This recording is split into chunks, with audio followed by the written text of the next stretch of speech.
Every November in Britain, something sacred happens. No, I'm not talking about the first mince pie or the Christmas tree going up. No, I'm talking about Christmas adverts, those glittering, emotionally manipulative £8 million mini movies. And yes, I will be doing an episode this year where I sit down with a Guinness, watch every single Christmas ad with zero qualifications but maximum opinions. So please save all of your festive fury for the comments for that video. But this year, something's going to be missing. And no, it's not the spirit of togetherness or even the spirit of Christmas. It's the pudding. This is the worst! Because apparently the Christmas advert as we know it might be banned. Now I know what you're thinking, but Emma, surely this is a joke. Surely not.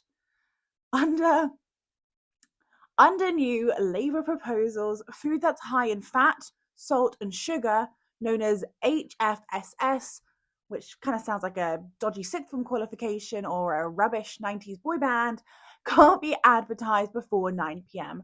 Not just in January, not just during the school year. No. At Christmas time too. You can still buy the mince pies, you just can't feature them in a TV advert. If you see it, you might want it, they say. But darling, that's literally advertising. By that logic, we should probably blur out handbags holiday campaigns and Henry Cavill too. Just to be safe. Children might be influenced, they say. Well, maybe, just maybe, we teach children restraint.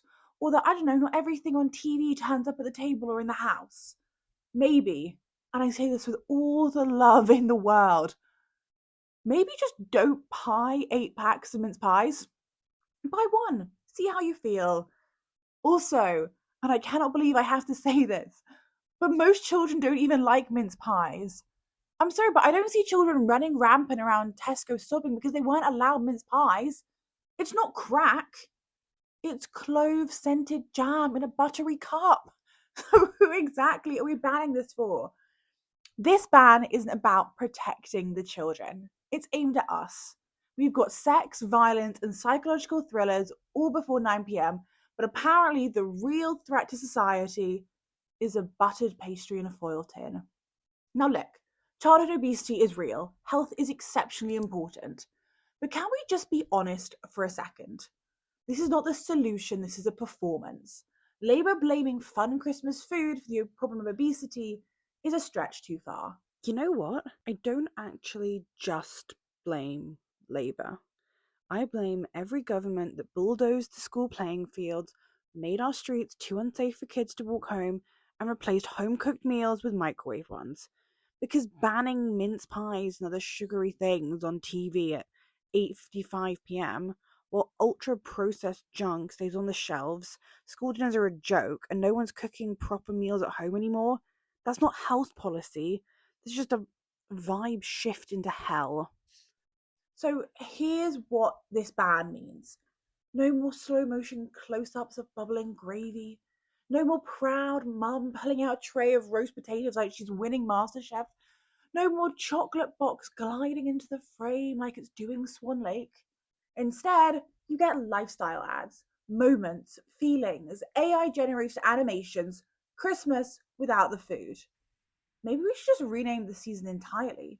We'll just call it Vague Midwinter Acceptance of Non-Fattening Vibes, sponsored by the Labour Knows Best Christmas Food Council. Because advertising does influence us, that's the point. It creates memory, it reinforces culture. Sometimes it even defines it. And sometimes we just don't even notice it. The real issue isn't that the mince pie is on the TV. It's that we've outsourced our moral compass to the government. We've blurred the lines between public health and public vibes.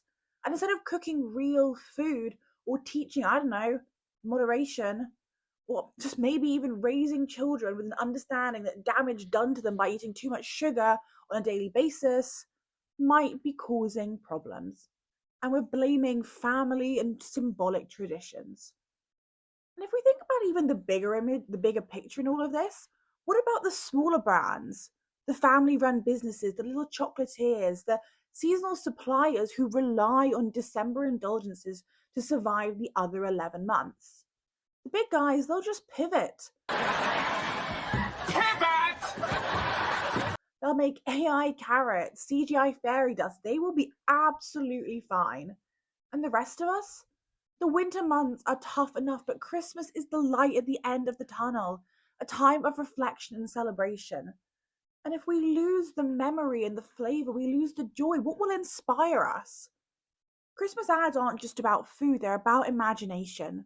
Some of the best ones weren't even really about products, they're about possibilities. Like the Sainsbury's one about the World War One truce, where two sides in no man's land played football on Christmas Day. No sales pitch, just a moment of humanity.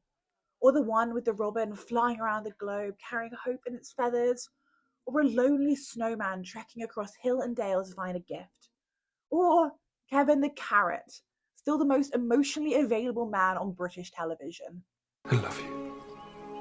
I never wish to be parted from you from this day on. And sure, some Christmas adverts are terrible, tacky, over-edited, slightly unhinged.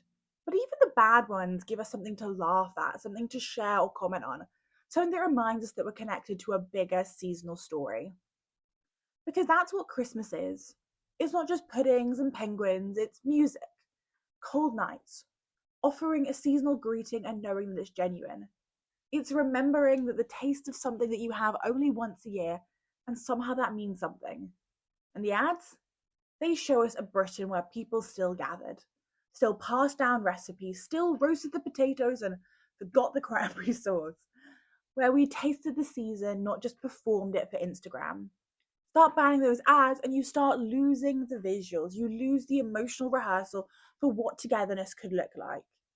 And when life feels grey, when the world feels off, sometimes a Christmas ad is the only thing that reminds you that joy still exists. You don't fix a culture by hiding its feasts. You fix it by remembering why the feast mattered. So, please have a think about liking and subscribing, but please also just tell me what your favourite Christmas ad over the years has been. I'd absolutely love to hear it. Thanks.